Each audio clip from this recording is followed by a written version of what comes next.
우리는 지난주 하나님의 축복 속에서 하나님이 택하셨던 이스라엘 백성들의 현재가 어떠한지에 대해서 살펴보았습니다.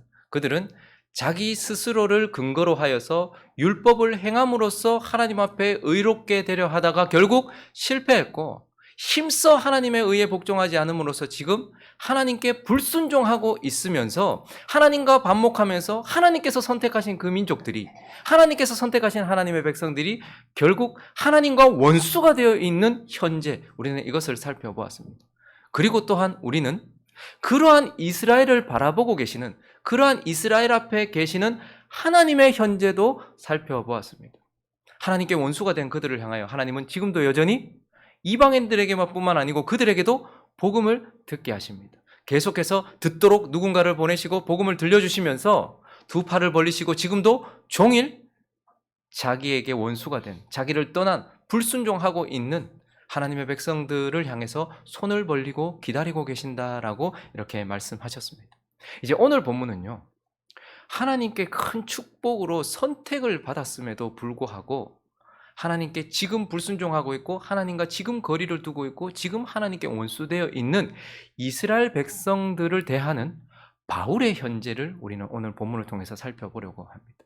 하나님 앞에 서 있는 이스라엘의 현재, 그리고 그런 이스라엘을 바라보는 하나님의 현재, 그리고 이제 그 이스라엘을 바라보고 있는 바울의 현재를 살펴보려고 하는데요. 지금 그는 어떤 모습일까요? 우리는 오늘 본문을 통하여서 절망적인 상태에 빠져 있는 이스라엘을 바라보고 있는 바울의 모습이 어떠한지를 살펴보고, 그와 똑같은 절망적인 상태에 빠져 있는 교회를 바라보는 우리의 태도가 어떠해야 하는지, 그것을 살피면서 하나님께서 우리에게 주시는 영적 교훈들을 살펴보려고 합니다. 그 첫 번째는요, 바울은 이 하나님과 원수되어 있고 지금도 하나님과 반목하고 있고 하나님께 불순종하고 있는 이들을 바라보면서 지금 희망을 노래하고 있다라는 것을 우리는 보게 됩니다. 여러분, 사도 바울이요, 영광스러운 복음을 전하다가 이제 하나님이 특별히 선택하셨던 이스라엘 백성들에 대한 이야기를 시작하는 9장에서 바울은요, 큰 근심과 그치지 않는 마음의 고통으로 이 이야기를 시작해요. 그러니까 바울이 봤을 때, 아니, 이방인도 아니고 하나님 없는 자들도 아니고 예배 안 드리는 자들도 아니고 하나님께 가까이 있다라고 하는 그들이 지금 하나님께 불순종하고 있고 하나님께 반목하고 있고 하나님과 원수가 되어 있는 이것들을 바라보면서 지금 큰 근심과 고통에 있다고 말했어요. 그렇지만 지금 그는 무엇을 바라보고 있습니까? 희망을 보고 있다라는 거예요. 그 절망적인 상황 가운데서 그의 눈은 근심이 있긴 하지만, 고통이 있긴 하지만 그의 눈이 희망을 바라보고 있다는 거. 어떤 희망을 바라보고 있습니까? 1절부터 5절까지 한번 읽어볼까요? 1절부터 5절까지 시작. 그러므로 내가 말하노니 하나님이 자기 백성을 버리셨느냐? 그럴 수 없느니라. 나도 이스라엘인요 아브라함의 씨에서 난 자요 베냐민 지파라. 하나님이 그 미리 아신 자기 백성을 버리지 아니하셨나니 너희가 성경이 엘리야를 가리켜 말한 것을 알지 못하느냐? 그가 이스라엘을 하나님께 고발하되 주여, 그들이 주의 선지자들을 죽였으며 주의 제단들을 헐어버렸고 나만 남았는데 내 목숨도 찼나이다 하니 그에게 하신 대답이 무엇이냐? 내가 나를 위하여 바알에게 무릎을 꿇지 아니한 사람 7,000명을 남겨두었다 하셨으니 그런즉 이와 같이 지금도 은혜로 택하심을 따라 남은 자가 있느니라. 이스라엘 백성들 전체가 지금 하나님께 불순종하고 있는 것 같고, 이스라엘 백성들 전체가 하나님과 거리를 두고 있는 것 같고, 이스라엘 백성 전체가 하나님께 원수가 된 것 같은데 바울이 바라본 희망은 무엇이냐면 이 절망적인 상태가 전체적인 것은 아니더라라는 거예요. 먼저 주관적인 근거를 가지고 나를 봐라. 일단 이스라엘 백성 전체가 다 하나님께 원수가 됐다. 아니, 나도 이스라엘 사람이다. 나도 베냐민 지파 아니냐. 그런데 내가 지금 하나님 앞에 서 있는 것을 보니 이스라엘 백성 전체가 다 절망적인 상태에 있는 것은 아니다. 그리고 또 하나, 주관적인 근거가 아니고 객관적이고 역사적이고 성경적인 근거를 대면서 엘리야 얘기를 하고 있어요. 엘리야 시대 때를 봐라. 아합이 통치하던 그때에 모든 사람들이 예배자였다. 이름은 여호와, 하나님께 예배한다고 하면서 교회에 나와가지고 성전에 나와가지고 예배했지만 그들은 사실 실상은 바알과 아세라를 섬기던 자들이었다. 그런데 하나님께 내가 이스라엘을 고발했더니 엘리야가 하나님, 무늬만 그리스도인이지 전부 다 바알과 아세라를 섬깁니다. 자기의 쾌락, 돈, 물질, 세상, 음란 이런 것들을 섬기는 우상 숭배자들입니다 라고 했더니 하나님이 뭐라 하셨냐? 내가 나를 위하여 바알에게 무릎 꿇지 아니한 7천인이 남아있다라고 말하면서 지금 바울이 본 희망은 무엇이냐면 그때처럼 지금도 외적인 이스라엘 안에 영적인 이스라엘이 남아있다라는 거예요. 많은 사람들이 손가락질하면서 교회가 썩었다고 말하면서 이제 교회는 끝났다라고 말해요. 근데 하나님께서 바울의 시대에도 이스라엘을 바라보면서 하나님이 선택하셨던 그 나라 끝났다, 이스라엘 끝났다라고 말하는데 바울이 본 것은 무엇이냐면 그 절망적인 상태가 전체적인 것은 아니더라라는 거예요. 그 가운데 하나님은 지금도 누군가를 부르고 계시고 지금도 남은 자가 있다라고 말씀하시면서 그들을 부르고 계시고 그들이 하나님 앞에 서 있다라고 이렇게 말씀하시면서 지금의 절망적인 상태는 전체적인 것이 아니라는 희망을 보고 있는 것. 그리고 또 하나 그가 본 것은요. 이 절망적인 상태가 최종적인 것도 아니다라는 것을 보게 돼요. 전체 이스라엘이 다 썩은 거 아니다. 하나님이 그 외적인 이스라엘 가운데 영적인 이스라엘을 남겨두셨다. 남은 자가 있다라는 것을 보았고 또한 지금 이 절망적인 상태가 최종적인 건 아니다. 라고 말하고 있는 겁니다. 그래서 8절을 보시면요. 기록된 바 하나님이 오늘까지 그들에게 혼미한 심령과 보지 못할 눈과 듣지 못할 귀를 주셨다. 이스라엘 백성들이 그렇게 한 이유가 혼미한 심령 그리고 보지 못할 눈, 듣지 못할 귀 때문이었어요. 그런데 그게 언제까지? 언제까지? 하나님이 언제까지? 오늘까지. 그러니 지금 무슨 기간이 있다라는 거예요. 바울이 본 것은 지금 아니 하나님께 큰 축복을 받고 선택을 받았고 하나님의 사람이라고 예배자라고 지금도 교회 안에 그런 사람들 많잖아요. 정치인들 중에도 그리스도인이라는 옷을 입고 있는 사람들 많고 연예인들 중에도 그리스도인이라는 옷을 입고 있는 사람들 많고 경제인들 중에도 그리스도인이라는 옷을 입고 있는 사람 많고 그리고 여기 전부 다 교회라는 옷을 입고 있는 사람들이 앉아있는데 바울이 보니까 이거 아니다. 전부 다 바알과 아세라를 섬기고 있고 썩은 상태에 있더라. 라는 것을 보았는데 그거 맞다. 오늘까지 라고 말하면서 그러나 언제가 되면 오늘 본문 11절을 보시니까요. 기록된 그러므로 내가 말하노니 그들이 넘어지기까지 실족하였느냐 그럴 수 없느니라.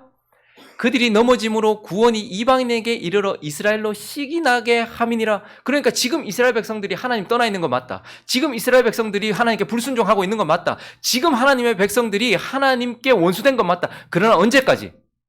그들이 하나님께 불순종함으로 인하여서 구원이 넘어갔는데 이방인들의 수가 돌아오기까지. 하나님은 지금 이스라엘 백성들이 복음을 버렸다고 해서 아무것도 안 하고 있는 것이 아니라 그들이 버린 복음을 가지고서 이방인들을 구하고 있는 거예요. 그래서 지금 우리가 보이지 않는 그곳에서 복음이 계속해서 이방인들에게 가고 있고 이방인들이 주께로 돌아오고 있는 일들이 일어나고 있는 거예요. 대한민국이 거의 복음을 버린 것 같습니다. 그런데 이 복음이 어디가 있습니까 지금?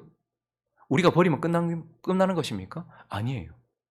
지금요, 우리가 하나님과 멀어져 있는 상태에서 지금 우리가 60년대, 70년대, 80년대 복음의 은혜를 받았던 때보다 더 뜨겁게 역사하고 있는 또 제3세계가 있고요. 어떤 나라들이 있더라는 거. 그래서 지금 바울이 본 것은 이스라엘 백성들의 절망적인 이 상태가 지금 그렇지만 그러나 이게 기간이 있더라는 거예요.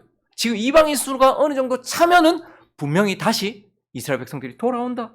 그리고 12절도 보니까요. 그래서 그들이 넘어짐이 세상의 풍성함이 되며 그들의 실패가 이방인의 풍성함이 되고 하물며 그들의 충만함이요. 그러니까 지금 하나님은 이스라엘 백성들이 복음을 버렸더니 이걸 이방인에게 주면서 이방인의 수가 충만하게 차기까지. 그래서 이방인들이 복받는 것을 보면서 이스라엘 백성들이 시기하여서 그들도 하나님께 돌아올 때까지만 지금 그러한 상태에 있다라고 말하면서 사도 바울은 이 절망적인 상태가 전체적인 것도 아니요 최종적인 것도 아니라는 희망을 보면서 그 희망을 외치고 그 희망을 노래하고 있는 것입니다. 우리도 마찬가지여야 합니다. 교회가 지금 어떤 상태에 있습니까? 바울이 바라봤던 이스라엘 백성들의 상태처럼 교회는 하나님께 선택을 받았고 많은 축복을 얻었어요. 그런데요, 이 교회가 마치 바알과 아세라를 섬기는 이방인들로 가득 차 있는 것 같은 우상 숭배자들 것처럼 보이고 하나님과 반목해 있어요. 하나님께 원수가 돼 있어요. 말씀 따라 안 삽니다. 자기 하고 싶은 대로 살죠. 교인이라는 옷을 입고 있어요. 주일날 예배는 오는데 교회가 교회답지 않아요. 말씀 따라 살지 않고 성령 따라 살지 않고 기도하지 않고 하나님께 예배하지 않고 자기를 섬기며 세상을 섬기며 그렇게 살고 있어요. 그래서 지금 교회가 썩었다라고 교인들만 얘기하는 것이 아니고 세상도 얘기하고 있어요. 여러분, 하나님이 그들을 통해서 우리에게 말하고 있는 거예요. 없어져야 될 단체라고 말하고 있는 거예요. 그렇지만 이 속에서 우리도 어떻게 해야 될까요? 바울처럼 희망을 봐야 됩니다. 분명히 우리가 그런 상태에 있는 것은 사실이지만, 그러나 지금도 이 외적인 교회 가운데서 영적인 교회, 남은 자가 있다라는 거예요. 그래서 그들을 하나님은 부르고 계신다라는 거예요. 그리고 교회가 지금 현재 이렇게 절망적인 상태에 있지만 이방인의 수가 차기까지, 그리고 우리가 다시 하나님께 돌아오는 그 기간이 되기까지, 그때까지만 그렇지 언젠가 다시 교회가 부흥이 일어나고 교회가 다시 하나님께 돌아가며 그럴 일이 있을 거라는 말입니다. 우리 주변에요, 이미 하나님께 선택을 받았어요. 내 복중에 있으면서 내 자식이 모태신앙이었어요. 근데 그들이 지금 하나님을 버렸어요. 하나님 없이 살아가요. 그냥 겨우 주일날 예배 한번 나와주고, 아니면 그것도 안 나오고, 내 주변에 있는 형제가, 내 남편이, 내 아내가, 내 부모가 하나님께 선택을 받아서 하나님의 은혜를 누린 적이 있었어요. 그런데 그들은 지금요, 하나님께 불순종하고 믿음으로 사는 것이 아니라 자기 힘으로 살고 있어요. 세상 것에 빠져서 살고 있어요. 하나님께 불순종하고 있어요. 그래서 하나님과 원수처럼 등을 돌리고 있어요. 그렇게 살고 있는 그들을 보면서 우리는 어떤 생각을 해야 될까요? 와, 끝났다가 아니라, 그래, 하나님께서 아직까지 일하고 계신다. 이게 전체적인 것도 아니며 최종적인 것도 아니다 라고 그 희망을 바라보면서, 그래서 하나님이 내게 주신 그 자리에서 희망을 노려야 되는 것. 행복한 우리 교회, 주변에 있는 많은 교회들, 우리는 욕하기 좋아합니다. 한국 교회, 그리고 미국 교회, 영국 교회, 저기 우리에게 복음을 전해줬던 화란, 이런 교회들 보면서 우리는 욕하기 좋아합니다. 와, 이거 이제 끝난 것 아닌가? 근데 하나님 우리에게 너희도 바울처럼 희망을 보고 희망을 노래해라. 하나님이 일하실 것이다 라고 우리에게 말씀하고 있는 것입니다. 그리고 오늘 본문 말씀을 통해서 또 하나, 바울은 이러한 절망 가운데서 절망적인 이스라엘을 바라보면서 또한 어떠한 현재를 가지고 있었나? 그의 모습은 바로 사명에 춤을 췄다라는 거예요. 사명을 따라 춤을 췄다, 사명을 따라 움직였다라고 이렇게 말하고 있는 것입니다. 여러분, 춤의 기원이나 춤의 정의를 쉽게 내기는 어렵습니다. 춤이 언제부터 시작됐는지, 그리고 춤을 뭐라고 말해야 될까라는 그런 정의를 내리기는 어려워요. 그러나 한 가지 확실한 것은 춤이란 우리의 정신, 우리의 마음이 담겨져 있는 몸의 표현이에요. 우리의 정신, 우리의 마음, 이 얼이 깃들어져서 몸으로 표현되는 표현, 즉 몸의 움직임이다라는 거예요. 그리고 또 하나는요, 춤은 제의적인 것이었다라는 거예요. 제의적인 것이란 말은 무엇이냐면, 춤은 원래 신을 향한 거였단 말입니다. 신을 향한 거예요. 그래서 춤은요, 신을 부르는 행위였고요, 신의 뜻을 보여주는 행위였고요, 무엇보다도 신을 기쁘시게 하는 행위였다라는 거예요. 그래서 춤이요, 제의적인 것, 하나님을 향한 것이기 때문에 영적인 거예요. 그래서 지금도 춤이 그런 영적인 것을 드러내고 있잖아요. 여러분, 하나님의 형상으로 지음받은 인생이 자신을 지으신 하나님을 배제한 채 자기 인생의 주인이 되어서 자기를 신이라고, 말은 그렇게 안 하지만 자기가 자기 인생의 신이 되어 살아가고 있는 그들의 춤은 결국 뭘 합니까? 사람들이 왜 춤을 춥니까? 신을 기쁘게 하는 게 춤이거든요. 그래서 어떤 사람이 춤을 추는 사람들은 자신을 기쁘게 하는 영적인 요소가 있기 때문에 춤을 춰요. 그리고 또 어떤 사람이 또 자기 인생의 주인이라고 말하는 많은 사람들을 향해서 춤을 추고 있어요. 뭐죠? 이 춤이 원래 신을 향한 거였고 신을 기쁘게 하는 거였거든요. 그러니까 전부 다 자기가 신이라고 말하는, 자기 인생의 주인이라고 말하는 사람들을 거기 앉혀놓고 춤을 추면 그들이 어떨까요? 기뻐하는 거예요. 그래서 그 춤에 미치는 거예요. 그래서 그 춤을 추는 사람들을 아이돌이라고 말하는 거예요. 우상이라고 말하고 있고, 그들은 자기 인생의 주인이라고 하는 사람들을 향해서 춤을 추고, 그 춤을 보면서 여기에 앉아있는 사람들은 뭐 하는 거예요? 기뻐하는 거예요. 기쁨이 있는 거예요. 그래서 거기에 따라다니기도 하고 거기에 목을 매기도 하는 것입니다. 그러니 어쨌든 춤이란 신을 향하여서 신의 뜻을 드러내고 신의 뜻을 따라 움직이는 행위이기도 하지만 신을 기쁘시게 하는 움직임, 그게 춤이다라는 거예요. 자, 그런데 바울이요, 지금 이 절망적인 이스라엘의 상태를 보면서 희망을 노래한 것만이 아니고, 그는 그 희망을 따라서 그 하나님께서 주시는 메시지를 따라서 지금 뭐 하고 있는 거예요? 움직이고 있는 거예요. 13절을 보시면요. 내가 이방인인 너희에게 말하노라. 내가 이방인의 사도가 됐다. 내 직분을 영광스럽게 여기노니 왜냐하면 내가 너희가 사랑스럽거나 이 일이 내게 뭐가 되기 때문이 아니고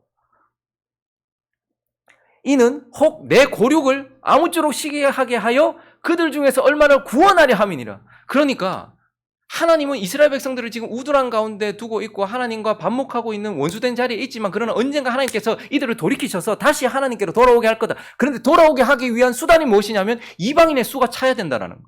그래서 하나님은 바울을 누구한테 보내신 거예요? 이방인에게 보내신 거예요. 왜요? 이방인들이 돌아와야 유대인들이 돌아오니까. 그러면서 지금 바울은 하나님의 그 뜻, 그 희망, 이스라엘 백성들이 돌아오고 회복될 것이라는 그 희망을 노래함과 동시에 그 희망을 따라서 어떻게 하는 거예요? 자기 자신을 움직이고 있는 거예요. 사명을 따라서 움직이고 있는 겁니다. 그래서 그는요, 이방인에게 가는 거예요. 고대 시대 그 성지순례 가보시면 바울이 걸었던 그 길을 보면 눈물 납니다. 와, 이 먼 거리를, 이 험한 길을 그는 오직 발로 걸어서 얼마나 아름다운 발인지 기쁜 소식을 전하기 위하여. 근데 그 이방인들에게 기쁜 소식을 전하여 그들이 돌아오면 유대인들이 돌아올 것이라는 하나님의 그 희망의 메시지, 그 노래를 하면서 그가 자기 자신을 드렸던 그 움직임 전체가 하나님을 기쁘시게 하는 춤이었죠. 그래서 그는 이방인들에게 갔고 그들에게 복음을 전했어요. 그렇게 복음을 전하면 하나님께서 그의 사명을 통해서 이방인의 수가 차면 이스라엘이 돌아오게 할 것이라는. 그렇기 때문에 그는 단순히 희망을 노래하기만 했던 것이 아니고요. 그 희망을 따라서, 그 말씀을 따라서 자기 자신을 움직이면서 그렇게 했던 거예요. 그래서 사도 바울이 사역을 할 때마다 어떻게 합니까? 처음에 빌립보를 가든 어디를 가든 먼저 어디부터 가요? 지금도 보면요. 나이키가 들어가 있지 않은 곳이 없어요. 맥도날드가 들어가 있지 않은 곳이 없어요. 그 당시에도 유대인들이 들어가 있지 않은 곳이 없었어요. 그래서 유대인들이 10명만 모이면 뭐 할까요? 회당 만들어요. 그래서 항상 바울이 딱 가면 뭐부터 하죠? 회당부터 찾아갑니다. 그리고 거기에서 유대인들에게 복음을 전해요. 그러고 나서 거절당하고 나면 어떻게 하죠? 발에 신을 털고 이방인들에게 복음을 전하는 거예요. 이것이 바로 하나님께 주셨던 희망을 따라서 그가 사명에 춤추고 있었던 거예요. 그리고 난 이후에 그가 어떻게 합니까? 나는 로마를 거쳐 서바나까지 갈 거다. 사실 로마서를 쓰는 이유도 뭐죠? 하나님께서 이방인의 수가 돌아와야 유대인들이 돌아온다고 하니까 땅끝까지 이방인들에게 복음을 전하기 위해서 그가 서바나에 가려고 계획을 세웠어요. 그 당시에 땅끝이라고 여겨졌던 이 스페인, 그곳으로 가려고. 그런데 그곳으로 가려고 하면 재정도 필요했을 것이고 도움도 필요했을 것 아닙니까? 그러니까 로마서를 기록하는 이유도 사실은 하나님께서 내게 주신 희망, 유대인들이 회복될 것이라는 하나님의 백성들이, 선택받았던 하나님의 백성들이 지금은 반목하고 있고 지금은 원수되어 있는 이 하나님의 백성들이 돌아올 것이라는 그 희망의 노래를 부르면서 그것을 위하여서 로마 성도들을 향해서 너희도 나를 도와라. 같이 하자. 이 일을 같이 하자. 그래서 나는 땅끝까지 가서 복음을 전파해서 이방인들이 돌아오는 그때까지 내가 그 일을 할 거다. 라고 말하면서 그는 하나님이 주신 그 희망을 따라서 자기 자신을 움직이고 자기 삶을 움직여서 그렇게 사명을 따라 춤을 췄던 거예요. 언제까지 춤췄죠? 이 춤을 그렇게 좋아하지 않습니다. 사람들이. 그래서 결국 바울의 마지막은 모두 떠나고 누가만 나와 남아있다. 이렇게 말하죠. 그러니까 사실 홀로 하나님 앞에서만 춤춘 거예요. 사명을 감당하다 보면 사람들이 환호해 주기도 하고 역사가 일어나기도 하지만 아무 일도 일어나지 않는 것 같아요. 바울이 우리한테야 유명하지. 그 당시에 세상, 로마 이런 관점으로 봤을 때 바울은 그저 한 명의 무명, 아무것도 아닌 사람이었어요. 근데 그가 언제까지요? 다 떠나도 자기 생명이 끊어지는 그 순간까지도 하나님께서 자기에게 주신 사명을 따라 이방인에게 복음을 전하면서, 그래서 아무도 남지 않아도 홀로 하나님이 보고 있는 그 무대 위에서 하나님의 뜻을 드러내면서 하나님의 뜻을 따라서 복음을 전파했던 이방인의 사도로 살아가면서 그렇게 사명에 춤췄던 것을 보게 됩니다. 이 바울의 모습을 보면서 우리도 그래야 됩니다. 여러분, 우리가 왜 구원받고 여기 앉아있죠? 행복한 우리에게는 왜 여기서 세워졌습니까? 그리고 여러분들과 제가 왜 직분을 받았죠? 그리고 지금 선택받았던 자녀가 떠나기도 하고 남편이 떠나기도 했고 물리적으로는 옆에 있는 것 같지만 마음으로는 떠나 있는 이런 사람들 옆에 있는 이유가 뭘까요?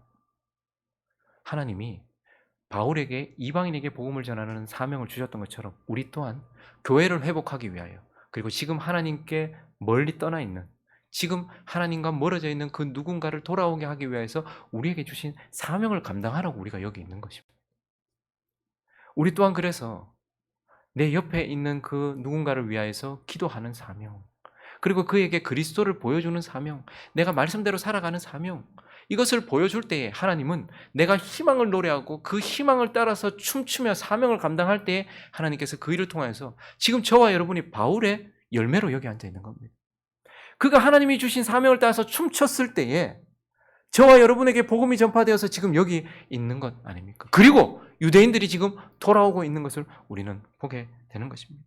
그러므로 저와 여러분은 교회의 절망적인 상황을 보면서, 그리고 우리 주변에 하나님께 큰 은혜를 입고 선택도 받고 그랬는데 하나님과 멀어져 있는 그 누군가, 하나님께 불순종하고 있는 그 누군가, 하나님께 원수로 행하고 있는 그 누군가, 그들을 바라볼 때에 절망적인 것이 아니라 소망을 가지고 희망을 노래하면서 그들을 돌아오게 하기 위해 내게 주신 사명이라는 춤을 추며 하나님께서 기뻐하시는 삶을 살아야 한다라는 것을 오늘 바울의 현재를 보면서 우리가 깨닫게 되는 것입니다.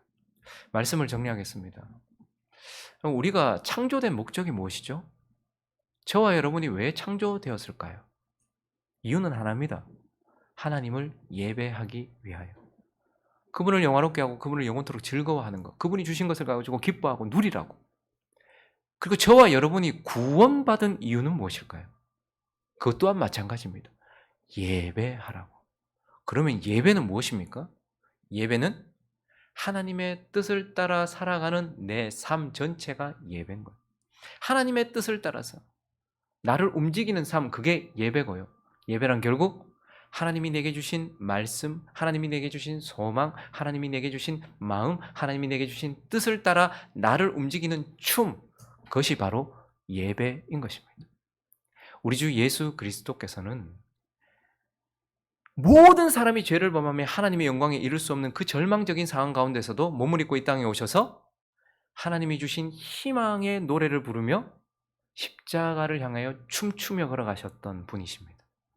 사도 바울은요, 하나님이 선택하셨던 이스라엘들이 하나님을 버리고 하나님께 원수되어 있는 그 절망적인 상황 가운데서도 하나님이 주신 희망을 붙들고서 그 희망을 따라서, 말씀을 따라서 자기 자신을 드리며 춤췄던 인생이었습니다. 이제 그 다음 차례는 우리예요. 저와 여러분이 희망을 바라보면서, 희망을 외치면서, 희망을 노래하면서, 희망을 기도하면서 이제 그 희망을 따라서 어떻게 해요? 우리 자신을 드려, 우리 자신이 춤추는 것. 그래서 희망의 노래를 따라, 말씀을 따라 우리 자신을 움직이는 춤, 이제 그것이 저와 여러분의 사명이고 저와 여러분이 드려야 될 삶이라는 것을 기억하시기 바랍니다. 예수는 만왕의 왕이라고 불려요. 예수는요, 교회, 하나님 나라의 왕이라고도 불립니다. 근데 예수는요, 춤의 왕이라고도 불립니다. 그래서 오늘 같이 이 찬양 함께 하고 우리도 예수가 춤췄던 것처럼, 바울이 춤췄던 것처럼, 우리의 믿음의 선배들이 춤췄던 것처럼 사명을 따라 춤추는 자가 되기로 그렇게 다짐했으면 좋겠습니다. 같이 한번 찬양할까요?